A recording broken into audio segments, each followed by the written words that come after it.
উদয় অনামিকার ঘরে নতুন অতিথি। নতুন অতিথিকে ঘিরে খুশির উচ্ছ্বাস। ছোট পর্দার অন্যতম জনপ্রিয় মুখ উদয় প্রতাপ সিং ও অনামিকা চক্রবর্তী। বেশ কিছু বছর হলো এই তারকা জুটি গাঁটছড়া বেঁধেছেন। একসঙ্গে কাজ থেকে শুরু করে ব্যক্তিগত জীবন সবেতেই তাদের বোঝাপড়া চোখে পড়ে। পোষ্য বেলাকে নিয়েও সুখে শান্তিতে চলছে তাদের সংসার। আর এবার এই সংসারে এলো নতুন সদস্য, তবে তাদের সন্তান নয়।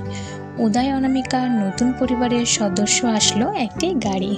সম্প্রতি উদয় ও অনামিকা ধূসর রঙের একটি নতুন গাড়ি কিনেছেন। ভালোবেসে গাড়ির নাম রেখেছেন থরু। মঙ্গলবার সমাজ মাধ্যমে একটি ভিডিও কয়েকটি ছবি পোস্ট করে এই সুখবর ভাগ করে নেন তারা।